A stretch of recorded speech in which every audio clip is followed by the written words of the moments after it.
you have a well at your house? I do. I have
I don't know if this is a different flyer. By the way, Susan loves your back. Yeah, I did give it to her. She got them both. She was just coming in.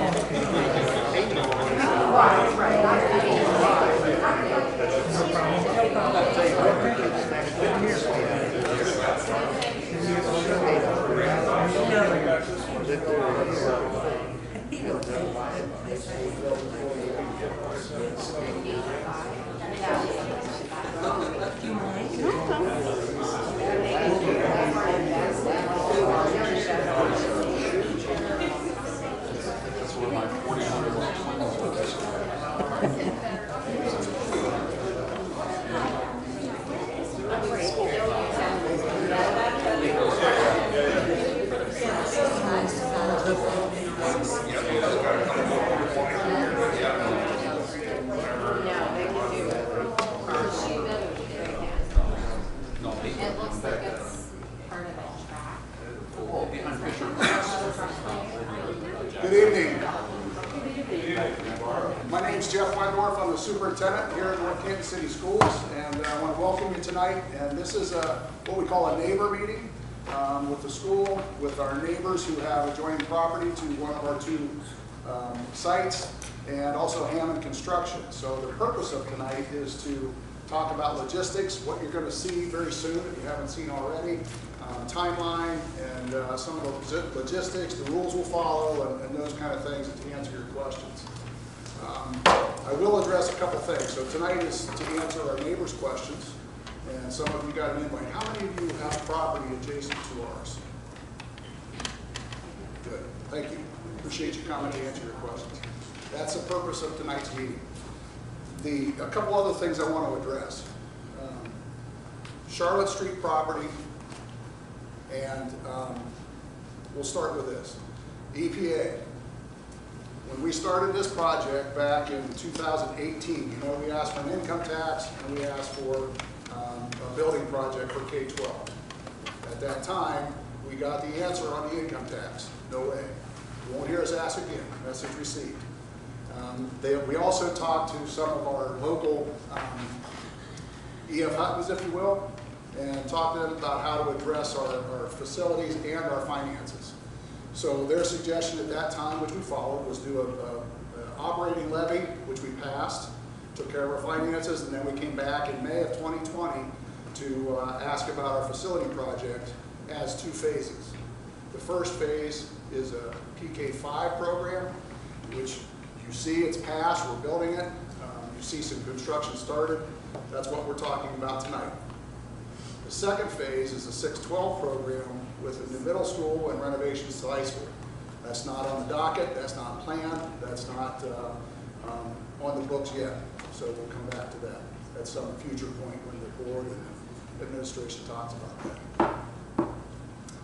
When we talked about building buildings in 2018, we worked with the Ohio School Facilities Commission, or OFCC, Ohio Facility Construction Commission, and they help schools build buildings. Some of those go back to the mid-90s. A lot of Canton cities were built with OFCC money. They will pay for 37% of our program. We're in what's called an ELP program, which is an expedited local partnership. What that does is lets us build the buildings with their consultation, and we get a credit for that 37% that we can use on our phase 2. We could have said we want the 37% on this piece, but we prefer to do it on the second piece. So the OFCC, then, we talked about the size of the lot. We talked about the size of our program. When you look at their design manual, when you're designing a building for approximately 1,000 students, in the guidelines, they recommend 19 acres for approximately that big of a building, if you're going to buy property. We didn't decide to buy property. We, meaning the district, with community input and the board, decided not to buy property. We have 2 sites, and one of those is Charlotte Street. The OFCC approved that plan. They are funding that site at full 37%, so it is funded, and the district did not lose any funding for the Ohio Facilities Construction Commission by building it. Okay? Secondly, on the EPA, when we had borings done and we had ourselves, when we started talking about building there, we had a boring or a soil company do testing. They did a test. Then we had the same company twice that did the testing across the street at the Hoover plant, the Hoover sites. There was a higher level of a contaminant that was detected in some vapors. It is higher than normal, but it is not too high to restrict building. We can build there with no restrictions from the EPA. They have said that, they've approved it. You can look at the Region 5 site, and we've done everything that we can to do that. In addition to that, we're going to install a vapor barrier and a vapor vent system, much like a system in your home for radon. So there'll be a vapor barrier, which is a thick rubber plastic membrane, and then also a vent system that collects any vapors that should come up through the ground and out the building. Those 2 things are not required by the EPA. We are doing those. So we've addressed the size, we've addressed the EPA issues.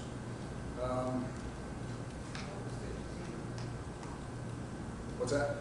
TCE, I think, I believe. Yeah. There has been some work done across the street. They're building a building pretty much on top of the dump sites currently over across the street. So we have gone the extra mile to make sure that it's a safe site. EPA agrees, the Ohio School Facilities Commission agrees, and they're paying 37%. So those 2 things are issues that we've addressed and want folks to understand the truth. The purpose of tonight is to invite our neighbors, people that own property contiguous to our buildings, to share what's happening and what's going on. Thank goodness for our community to pass the longest campaign ever. From January, we thought it was going to be done in March. Then COVID hit and they extended the campaign to May. It passed, so we have 2 new buildings coming that will replace 5 buildings. And that'll be a great thing for our kids, great thing for our community. So tonight we have Hammond Construction. They're going to share with you the logistics, the procedures that they're going to follow in the coming months. And Jeff Adams is our head guy from Hammond. He's going to take you through the presentation tonight. Kim Adams is also a communications person for Hammond, and she'll be able to answer your questions. And please feel free to ask questions, and so that you know what's going on, what's happening to your properties, and the increase in valuation you're going to see once these are done, and folks are happy with what's happening afterwards. Okay. Thanks, Jeff.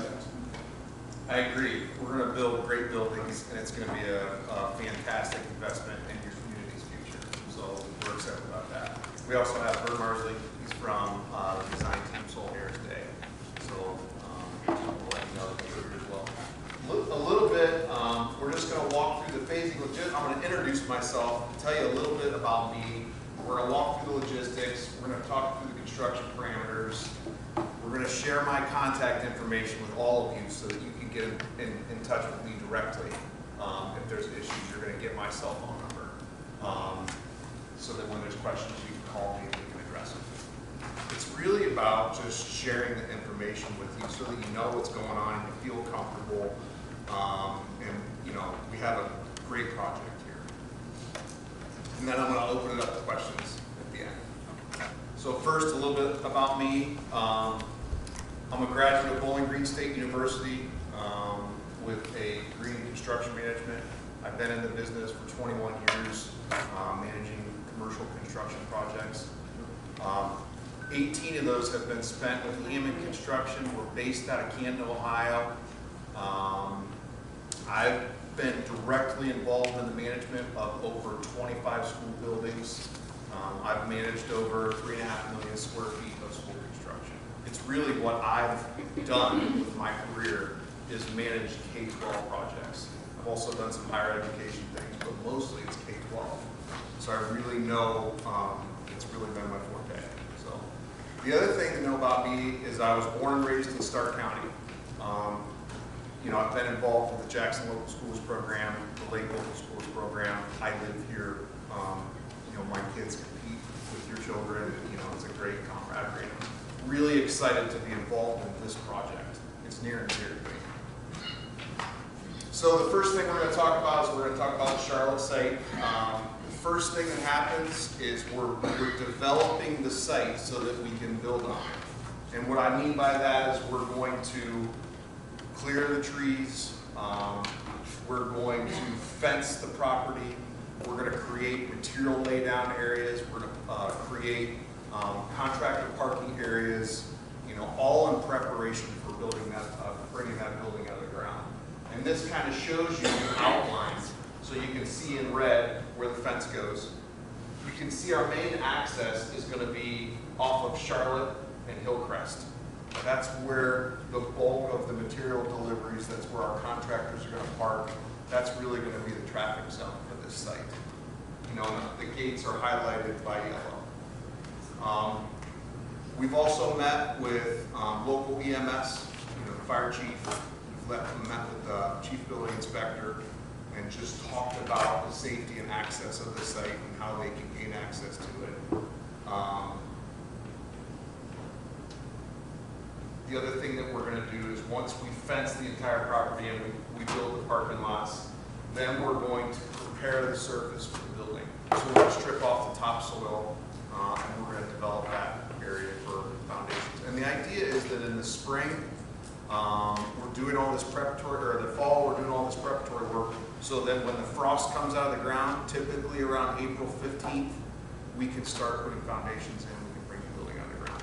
You can see the timeline here. We're starting this fall, and then we will start this spring, and we will build the building, and we'll get basically the building envelope completed by next winter.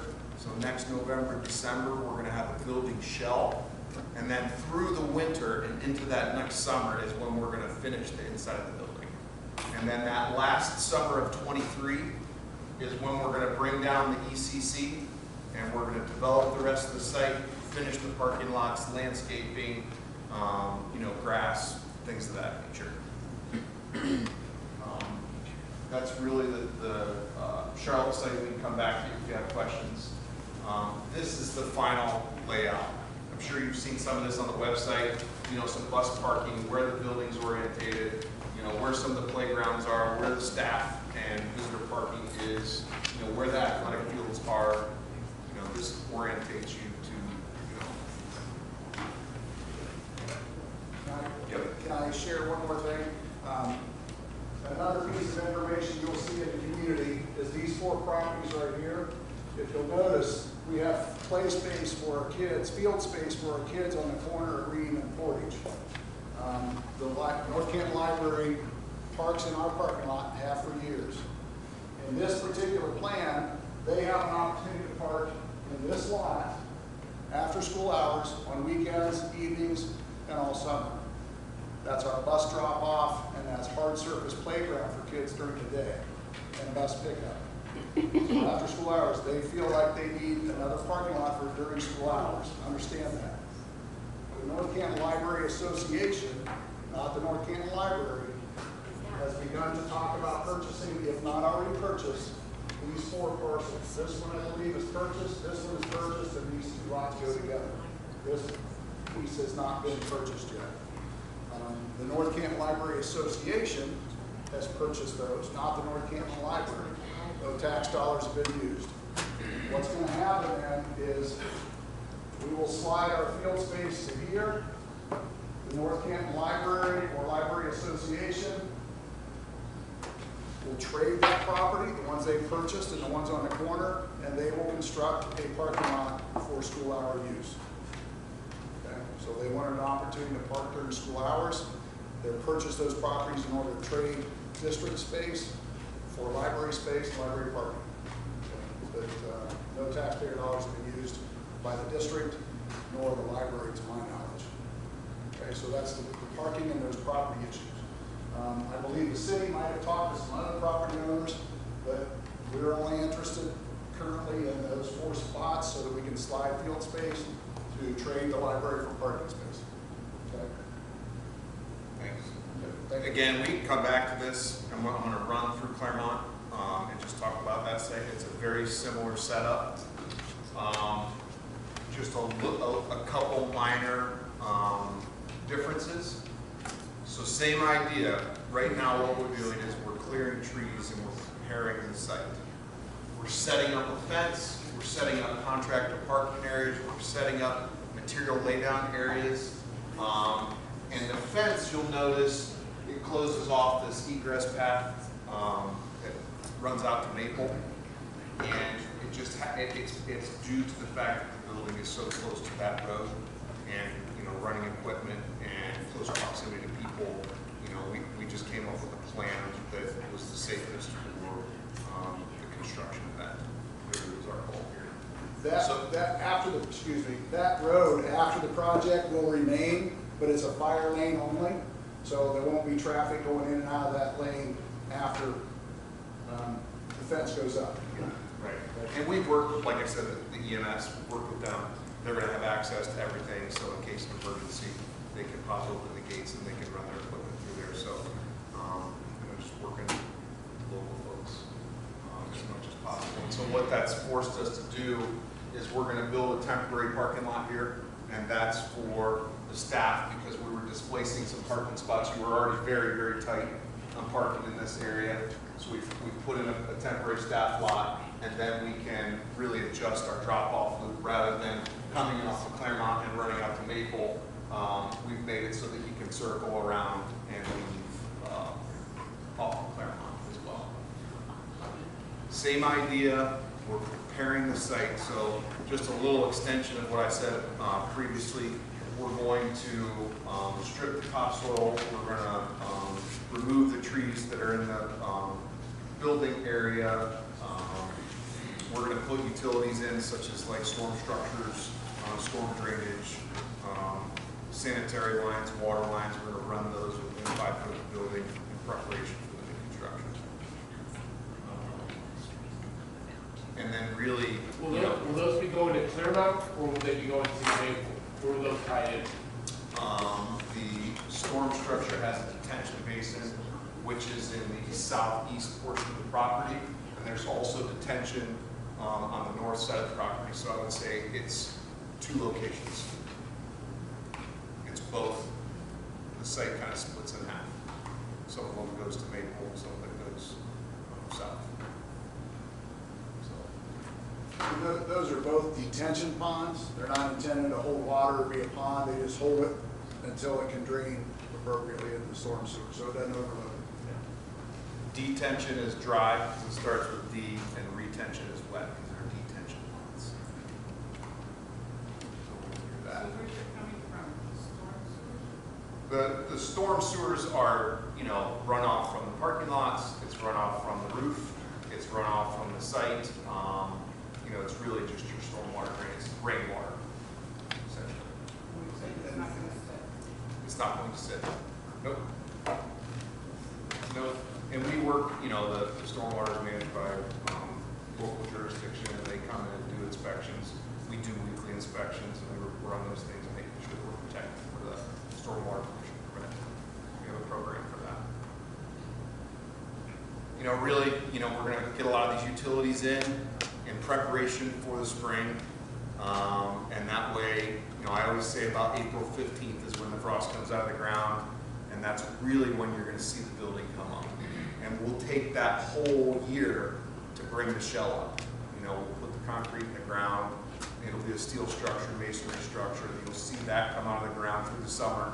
And then as you get closer to November and December, we really put the skin on the building.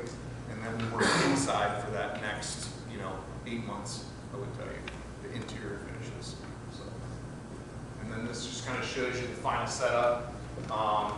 In the final summer, so summer of 2023, we'll be demoing the old facility and building the new parking lot. So you can kind of see how that is removed. This is for staff and visitors parking, and then this is your bus parking back on the south side of the property. Playground, building, and Maple Street, obviously, to orientate yourself is on the top of the screen there. So just to talk about a few things. Like I said, we've met with the city, we've met with local building department, we've met with fire and EMS, and we've gone through the requirements to work in North Canton. And we're going to abide by those rules, and we run all of our contractors through what we call a site-specific orientation. So every single individual that comes on that site runs through this program, and we set the expectation. We tell them how they are to operate. We tell them how to act. We're a zero tolerance company, and that's another reason that we put a fencing in place. It's not just, it's to segregate the student and staff population from the construction population. Not that our folks aren't great people, we just want to eliminate opportunity, right? And it keeps people safe. There's inherent dangers on a construction site, so putting a fence up keeps people out as well. But we run them through that orientation, set expectations for how we expect people to operate. And we run through those restricted hours and when they are not allowed to work on that site. We say safety. So one of our four values at Hammond Construction is safety. So we take it very, very seriously, and I want you all to know that, so that if there's something that occurs, you can certainly reach out to us and we can address anything that's of concern. Consistent communication, we're going to use the website. We're going to use probably mailers as we go through the project, just to give you an update so that you know what's happening, and really just give you folks an opportunity to talk to us. If you have questions, you're going to have my name and number. And that kind of rolls into the next slide. The folks that you see on this slide right here, that's my cell phone number. You're welcome to write it down. I have a business card. You can stop by afterwards. I'll give it to you. The other folks, David Howard is going to be a mainstay on the project. He will be on site, watching as the project goes along. And then one of the co-owners of our company, John Kirkpatrick, is up there as well. Just, you know, we want to show our commitment that we're not the big bad construction company. We're really here to serve you folks and build awesome buildings for you that last forever. That's really our goal. John Kirkpatrick lives in our district. I don't know about him, and he's a Jackson guy, but you know, the owner lives in our district. So with that, I mean, it's really, you know, just, I'm sure you have concerns or questions or excitement. I mean, if you're excited about something, we can talk about that too. It just doesn't have to just be concerns. So is there anything that I can answer about the construction process? Questions that you have? Yes.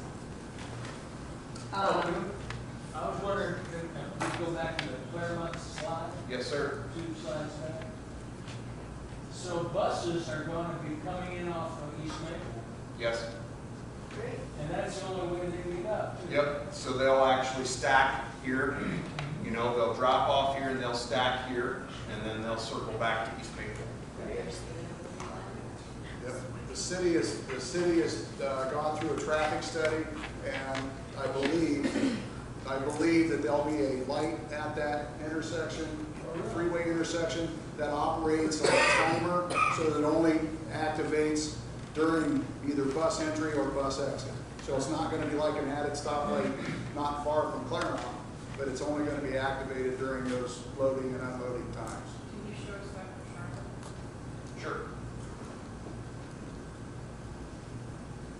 Similar application here. Green Street here, the buses will stack in this lot here. Drop off and pick up will happen here. And So then I have a Green question Street- regarding that, but it's probably not to you, it's probably to you, Mr. Wendorf, because the entrance site to the work site is a regular bus route. Every day there's at least 6 buses coming through there at least from the middle school. So have those traffic issues been addressed, as well as on Ream Avenue, where Ream runs into Portage on the north side and on the south side back into Maple, because those are very high traffic areas that are already an issue, and then you add in all the busing, all the parents picking up and dropping off, and all of the staff, and the green space where the purple marking is on this picture. I'm sure there's going to be overflow of traffic onto Portage when they have events, because we all know that the parking is never enough in a city situation. And when they have concerts and Grandparents' Day and Veterans Day and, you know, their field day, et cetera, et cetera, et cetera, I'd like to know how that's going to be handled for a very residential area. Sure. So first of all, Hammond will talk to their truck drivers, their deliveries, and so on, so that they know that during those hours in the morning and in the afternoon, that's not a time to deliver materials or move equipment. And that's one of the things that they have a conversation with to them. So like when we go out and we want people to, you know, submit a bid to do the work, we establish those requirements. So we'll do shutdown periods, which we do with schools in general, you know, because the busing, pickup, and drop off it's difficult. It's difficult logistics.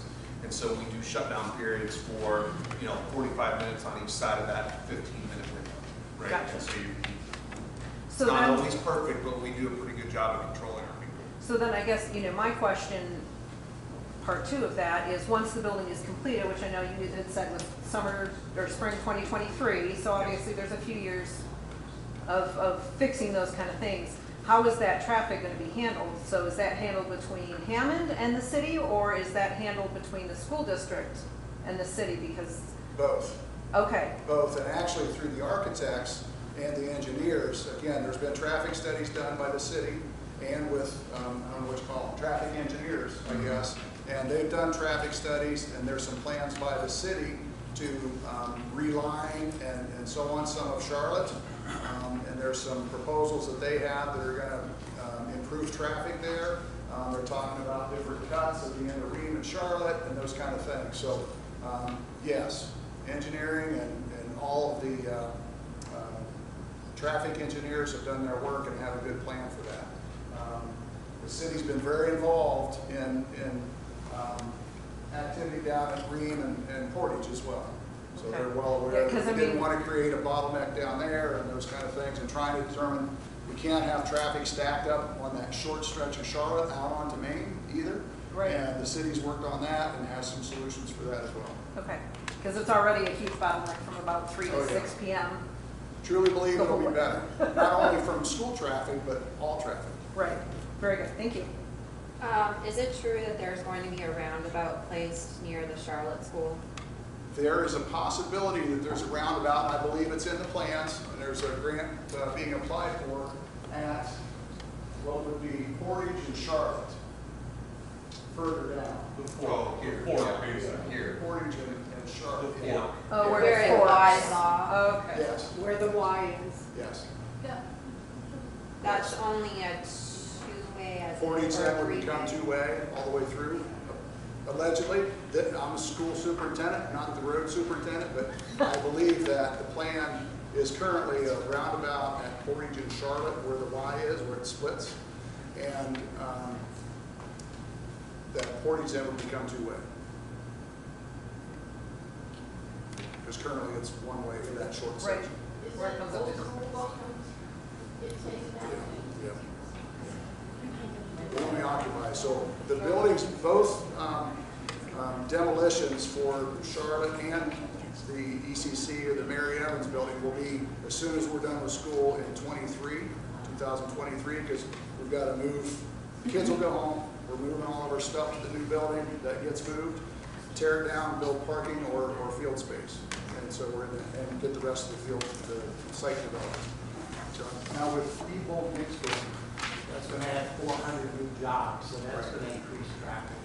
yeah, and that's why the city has been very involved in the traffic planning. And they're actually improving the roadway all the way through Maine, over into the East Charlotte, what I would call, I'm not sure it's still called Charlotte across Maine, but all the way from the depot building past Charlotte and Portage.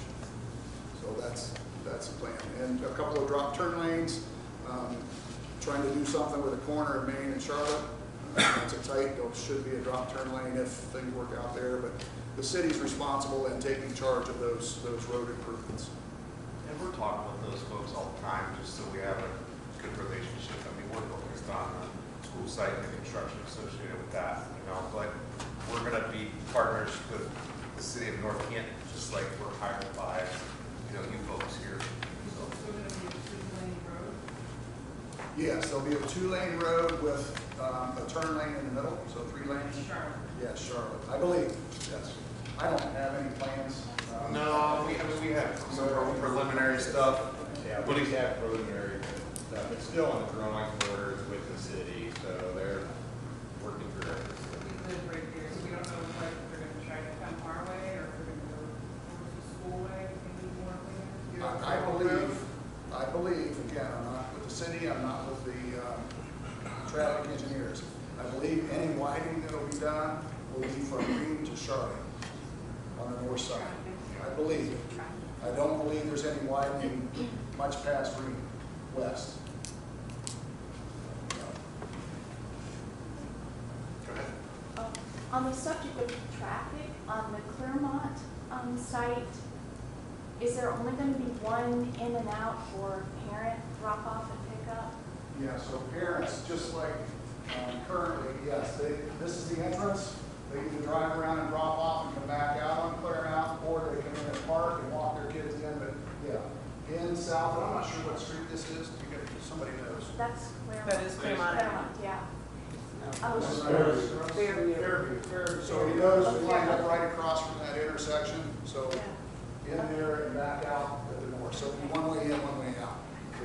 because currently, I think because Clearmount start about 9 o'clock, you cannot go down Clearmount Street. It backs clear up onto Edgewood, and I thought about if we're going to double the enrollment in that building. So, Yep. yeah, so understand your question. So right now, there is no staging for cars except for about 4 cars on school property. So therefore, they all show up at the same time, sit out on the street. Here, we've got all of this for staging. So I don't know how many cars, Bert, you might know, how many cars fit here. A good, maybe 30 cars can stage on school property and not on the street. So that's eliminated that's this bus traffic as well, so you're gonna, it's gonna be a vast improvement with the depth of how you can access that So site. really, there'll be no bus traffic. Go around the building now. No. No. The old building is right here currently. The new building is up here Yeah, further north. well, I'm saying, for now, they're gonna go around the school building. There'll be no change, no. Let's go to the site for now. While this is being built, our parents go in and out here for drop off. Our So buses they're come. still gonna be lined up all the way up to Yes, Belmont. yeah, Okay. until we get a new site, yeah. Business as usual until we get it done, and then it will be a vast improvement. Oh, it's a joke. It's terrible. There's signs right there that says, no parking, fire lane. I tell you what, I don't know what happened back in the day, we all rode the bus, right? I don't know why parents have to take their kids to school. Right. Kids drive their kids to the end of the driveway in their car and wait for the bus. So anyways, I learned a lot at the bus stop, I'll tell you that. If they park on both sides of the street, you can't get through. Yeah, it's a hassle, I know, for both. Well, Yeah. where's the police? Why are they doing something? I mean, it says, no parking right there in front of the sign. No parking, fire lane. I can tell you, we're gonna make it a lot better. It's gonna be a lot better. Give us some time, temporary inconvenience for permanent improvement, we're gonna make it better. Well, it is gonna be better when we get that temporary parking lot in already. I can see that. Sure. When those kids are playing practice football, they can park there instead of in front of the Sure. parking sign. Sure. Let's see how it works. Yep, back here. If the OFCC recommended 19.88 acres, and that applied if you buy property, and you didn't buy property, so I guess you are saying it doesn't apply to you, but you also had property at Northwood, which is 15 acres, much closer to the 19.88 that you need. At the board meetings, no one has ever said why you chose the site at Charlotte, which I guess you're saying it's debatable if it's contaminated. I think it is, but it's perhaps debatable. So you've chosen a contaminated site, a too small site, and you are, having the library buy extra property so they can build a parking lot, and you're taking the bank parking away, and you're on and on and on. You're doing a lot of things. We're building a roundabout. All of this may cost $5 million more than my estimate, if you went to, or would have chosen Northwood. Can you tell me why absolutely Northwood is not a better option than what you have found yourself in on the Charlotte property? Absolutely. No one has ever said. Yes. Site access. On this site, on the Charlotte site, they're surrounded by 4 streets and access to all 4 roads. Northwood is 1 lane, not very wide, in and out, surrounded by homeowners. If you'll notice on this site, we could, and there were some preliminary plans that we west, north, south possibly, and east. That's one of the main reasons. That's mostly the reason. The site at Northwood is not accessible for this size of building. And what about contamination? I addressed that when we began. The contamination is not at levels that the EPA has required us to do anything, and we are going above and beyond to address that. And how much I'm not gonna, you know what, this is about our neighbors, this is about building. The buildings are under construction, or will be very soon. We're building on those sites. We're doing a vapor barrier and a vent system, satisfied well beyond any requirements, that there were no requirements from EPA, and is signed off on by EPA, signed off on as a co-funded site by the OFCC, and passed by our board. So we're going to continue on this site. Mr. Wendorf, back in 2017, you made a statement in the press that the 10.3 acre Greentown property is too small and that you would need roughly 19 acres. If 10.3 acres was too small, That 11 How is it a acres- 9.6 acre property is an improvement? That 11 acres at Greentown is situated like this. There's ways of working around this. You could It's very far buy away. properties. The board and the district has made a decision to build on Charlotte site. And it's very easy to whip out and say, we're gonna put in all this vapor extraction system. It's gonna cost hundreds of thousands of dollars to put in those measures.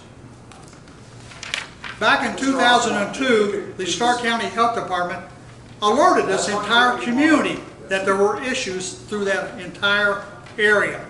So I don't even know why there was ever even an inclination to choose that. And yes, you've acknowledged that the Ohio Facilities Construction Commission does recommend, actually, their requirement is 10 acres plus 1 acre for every 100 students. And they've also That means signed off on this site. 19.88 acres. We're done discussing it. If you can let us continue with our meeting. Thank you. Any other questions? Sit down. I'm mad. Yes. I'm mad they cut down those trees over there. Yes. I am mad, Especially cemetery. I am mad. Yeah, It was was like, unnecessary, those that trees was did not simple. need to come down. criminal. It was criminal, you're right, it Plant was far more criminal. trees than were taken down. You know what, that's like just absurd, that you would like sort of take a tree. And can you bring up Portage here? Can you bring up the Charlotte Street here? It does it, the little map? I mean, I don't have a little pointer or anything, but if you look over here on this green space that is right here, see that little, right there, see that little driveway right there with those two big green? That's right where those trees were, that you had no business getting down, none. I mean, that is an absolutely valid point. That tree, Those trees could have stayed. at least the largest one, which was a cottonwood, that was really just magnificent. It Right. was magnificent. They were It had its beautiful. own- Never took down. Thank you. What's The that? problem is you We'll keep replace saying you're all gonna our plant trees. more No, trees. I don't think that You can't that replace works. history like that. That doesn't work. I mean, that, What? you No. can't replace a tree. And that, those like, sort of- trees were giant. They were very giant. They were Somewhat unsafe. magnificent trees. Was there an arborist that like actually took a look at those trees to determine whether they were questionable? They were hundreds of years old, probably 300 plus. Probably. So there wasn't an arborist that looked at the trees? You didn't care. Whose Really? decision was that to cut down those trees? And The district. what blows my We mind, the approved school our board? building plan. Yeah, it's The mine. school board. And the district and ultimately the board, but yes. Yes. what blows my mind is that you look at those parking spaces that tree was needed, that you needed, and you took that tree down. And the Too much. footprint of that tree was 2 parking spaces. Right. It was 2 parking It spaces. just made me sick. It Can made I- me sick that day. And I would like to just mention that that tree had been there for at least 150 years. And it had provided a great deal of shade for that area. It provided a great deal of natural beauty to that area. And as far as it being unsafe, I think that No. had any community, really, with any sense of history and respect for nature, would have taken the time to like sort of consider different plans. I'm just astounded and really disappointed.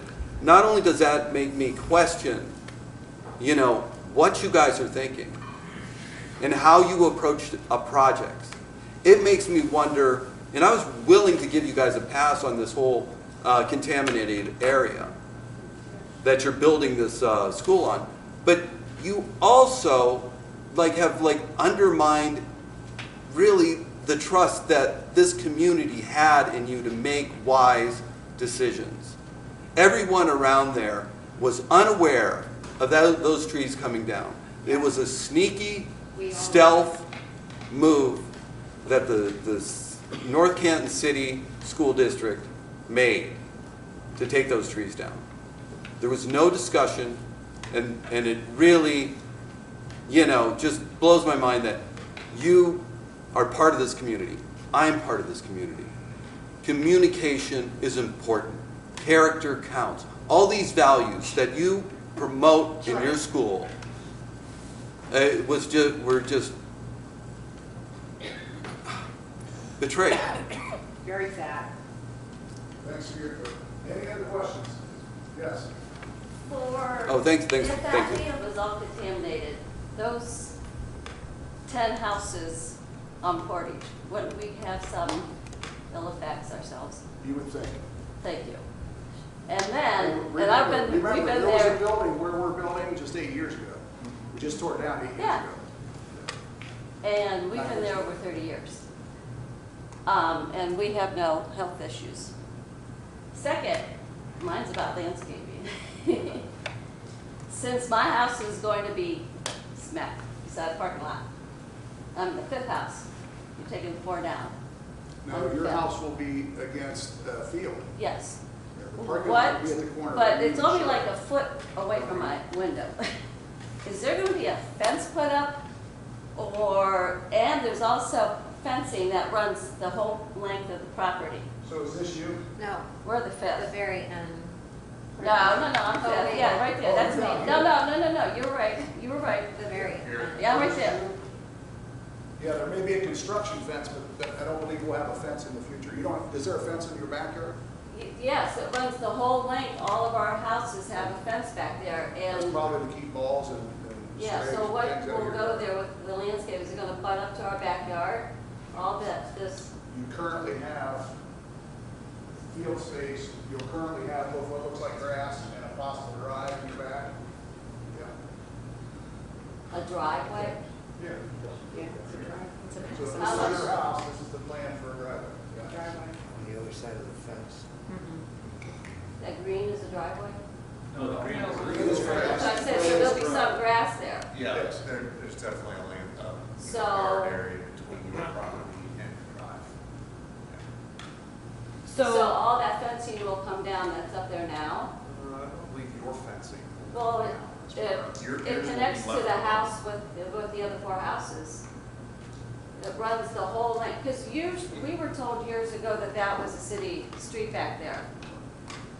Yeah, we actually never discussed that, and I was here in '98 coaching football there in 8th grade, and we've never even discussed what we're doing long-term, and 2, is it our fence, the Right, city's we don't fence, know or if the the owner's city's fence, if it fence, belongs yeah. to the city or who. And I think we can work through that here in the next couple of years, absolutely.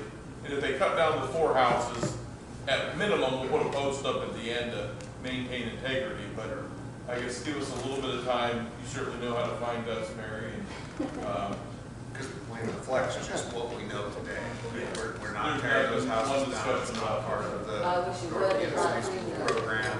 We're just focused on, what is known currently here. So, but, great point. So let's follow back up with you. Yeah, I was just wondering, how is the lighting for these buildings going to be The addressed? lighting?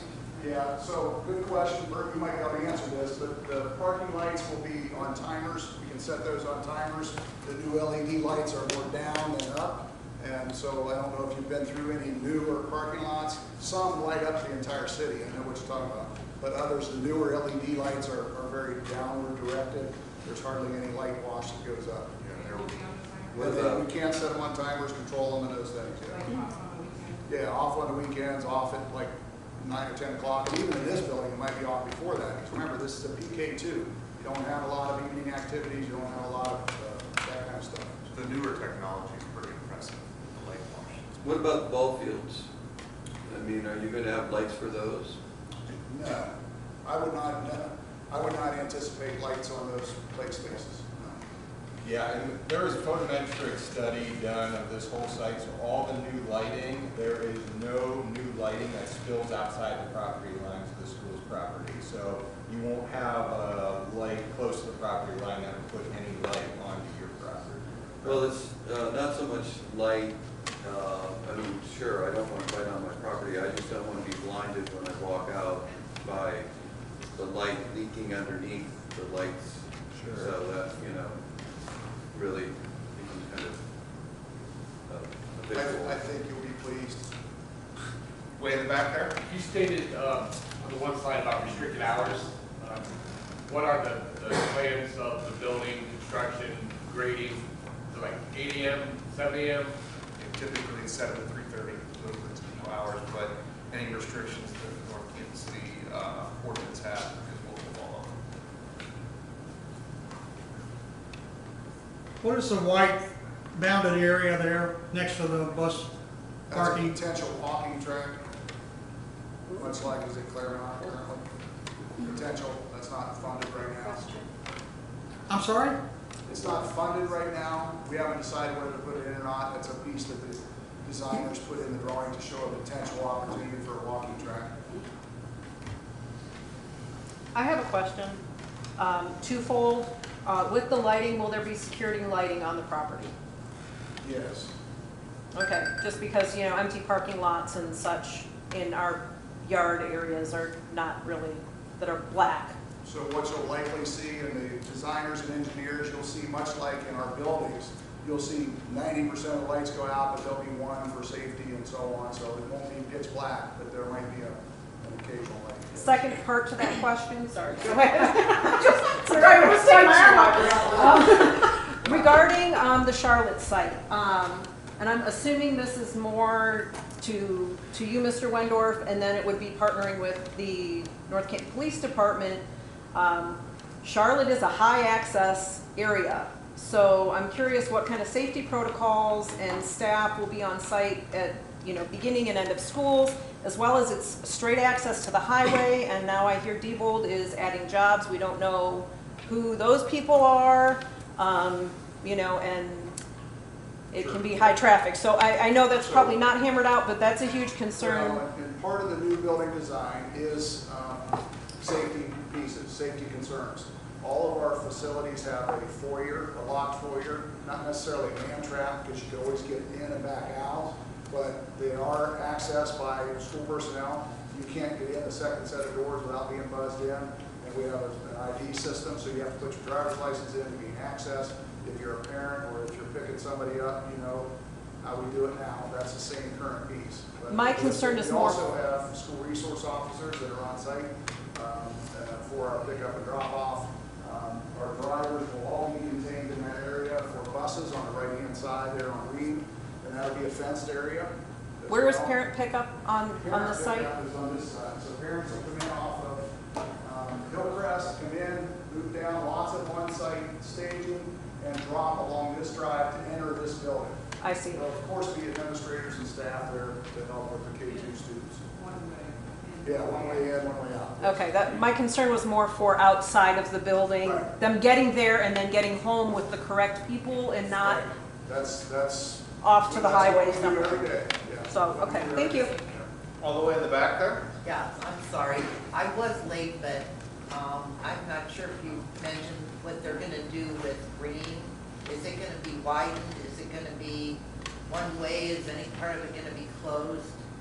I believe that, and the city is doing the traffic plans, of course, but I believe that Reed may be widened at Reed and Charlotte slightly for that turn, so that we're not getting stacked up and buses turning in there too. So that'll be slightly widened. I don't know about south, down at Reed and Portage or Reed. Yeah, that's what I'm more or less talking about. And the playground that's on the property, is that gonna be closed right away, or is that gonna be available? So I've been working with Heidi at the YMCA. They're actually relocating. They've hired a company to relocate that playground. Challenges with timing and things like that. We're just working with them, and we'll make sure that that goes off without a hitch.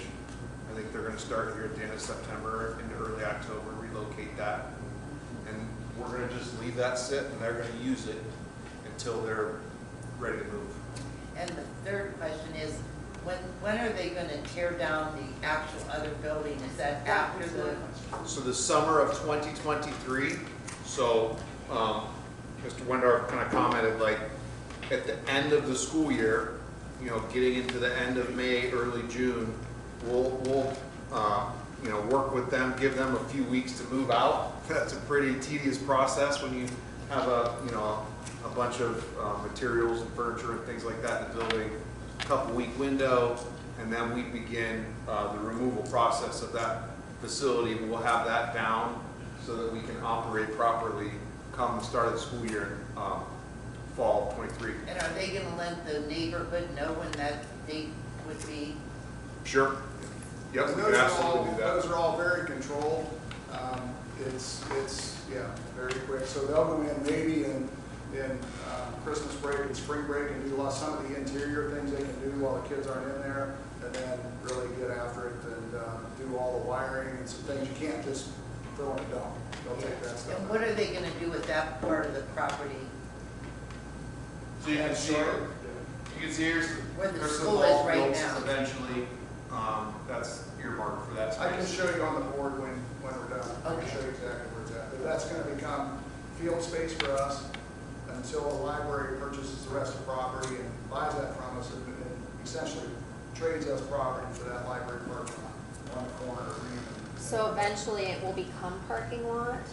Yeah. So just to review again, this corner right here will have, what are they working on, 30 spaces? 30 spaces. I think this is the walkway to the library currently. The library association, not the library, is purchasing these homes and when they become available. And we're going to move our green space to here, and they're going to build a parking lot right here.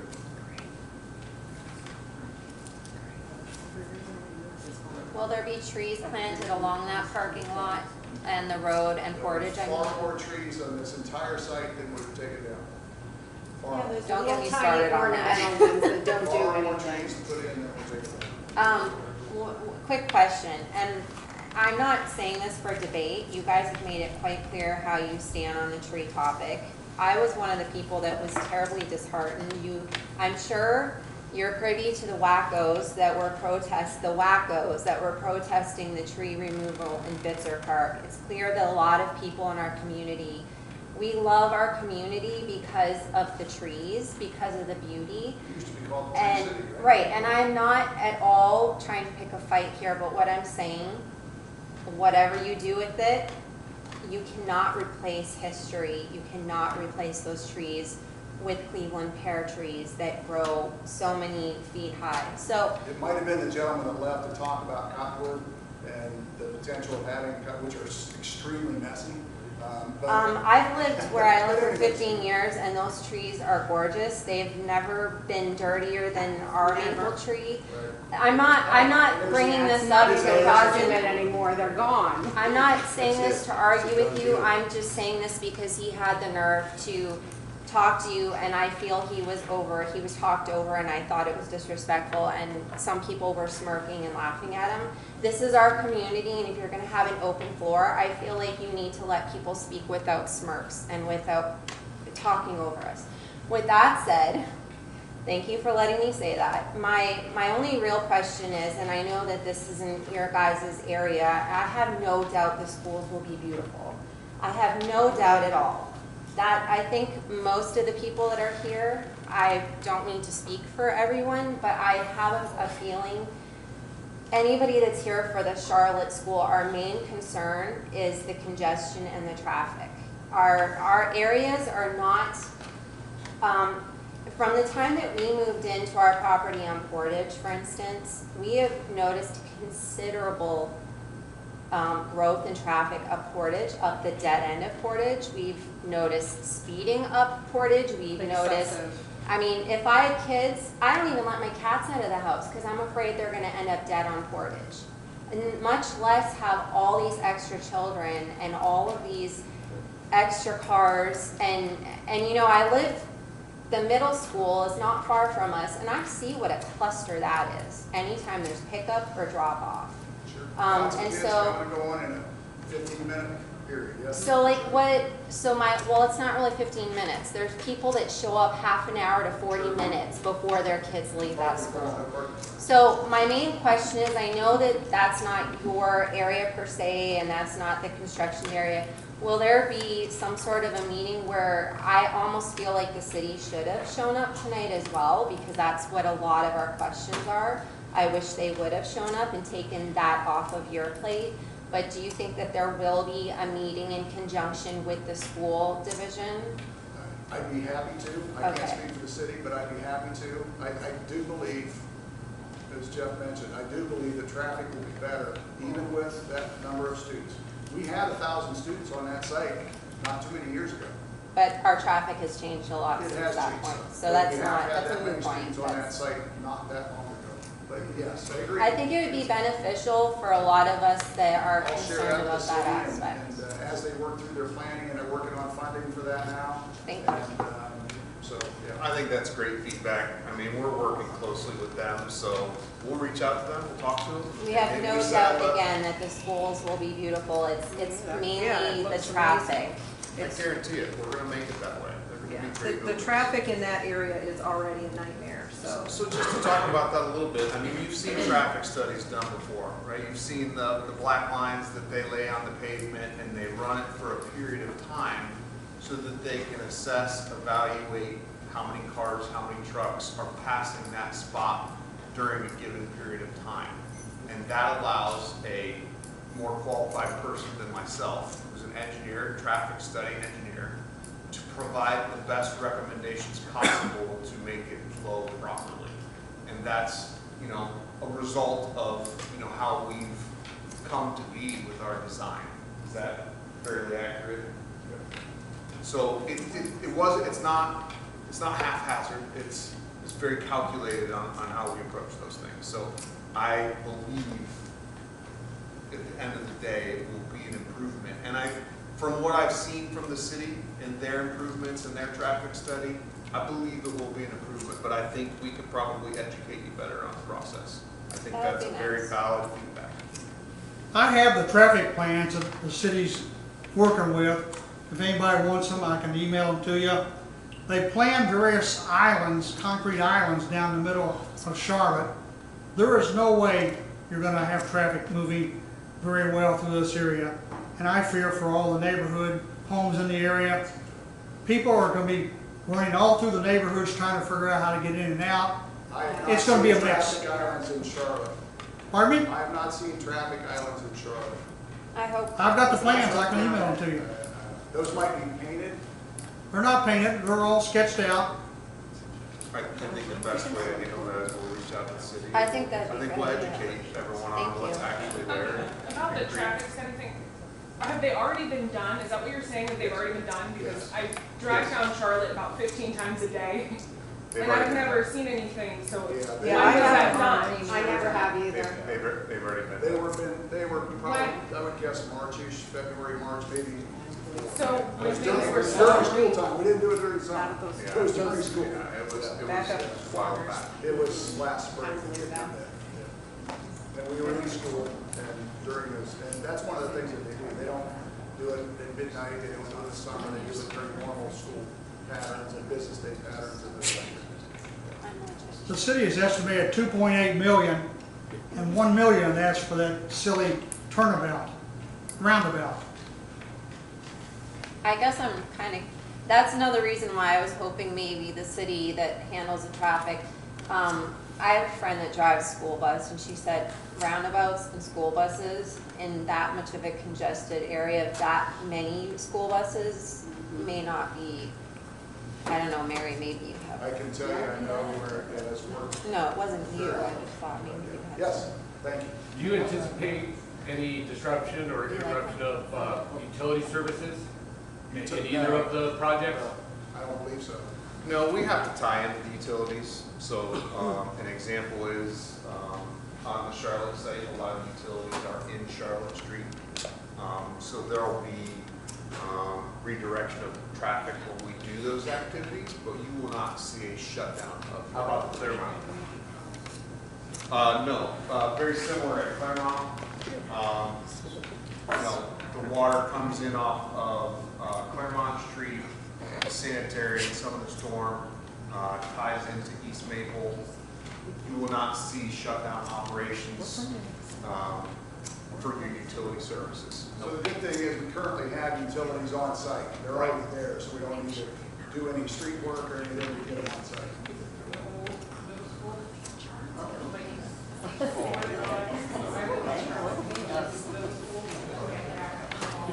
Yeah. No, there'll be a new connection. No, we're tying into the Yeah, go ahead. How do you foresee the parents queuing up to get in from Hillcrest to the Charlotte School? Where will they queue to get in? Here on this site? Yes. So to get, they can either come in 40s, they come in. Right where they cut down the trees. Hillcrest or Charlotte or west on 40s. And you notice the long queuing station on property. So the problem we have now at Clearmount is there is no on-property queuing, maybe 4 cars. So then everything is on Clearmount Street. On both sites, there's a very large on-property queuing stages, and that was part of our plan. 1, separate buses and parents, and 2, make sure we have on-site queuing. Did I hear you say it would be queuing on Portage to get in from Hillcrest? No, I can't imagine that. No. I mean, no. If you look at Hammond, if you look at from Hillcrest all the way to here, when they do a loop and come back and drop off and exit onto Charlotte, that's a long way. That's probably 30 cars, I don't know. Yeah. But you have 988 students for Depending that on the building? year and how things go, the district can route parents potentially through the parking lot if there needs to be a longer queue line. But we basically put in, this is longer than most schools that we do. And so we try to get in as long of one as we can. We've seen this as a heightened quantity since COVID. More parents taking their little ones to school. So we've tried to basically put in as long a queuing line as we could.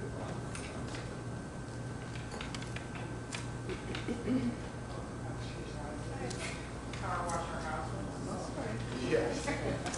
Well, thank you very much. And please reach out to me anytime you have questions. I'd be happy to answer them. If I don't know them, I don't know a lot of answers, but I'm pretty good at finding those. So I'll find out from the smart people what those answers are. I'd be very happy to chat with you. I'd be happy to walk the site with you. I'd be happy to sit down and show you detailed plans. We're going to try and make sure we have things on the website and so they're accessible. But I'd be happy to have meetings or neighborhood meetings, whatever you like. So please reach out and let me know.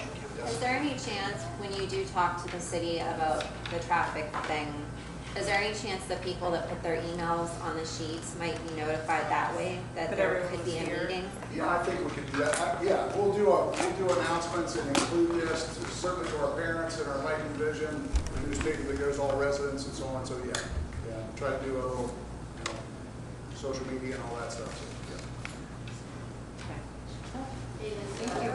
Thank you. Thank you. No. So great question. So no. So the question was named, and we don't know what the names are going to be, but I would think that we're going to have a North Canton primary and a North Canton intermediate elementaries. Okay, so we're probably not, and this could change. We'll study it. The board will talk about it. We'll make some recommendations. But right now, if I had to guess, without doing any community input and all that, that rather than do a person name or a street name, it'll probably be North Canton primary and North Canton intermediate for the names of the buildings. Unless you want to name it Jeff.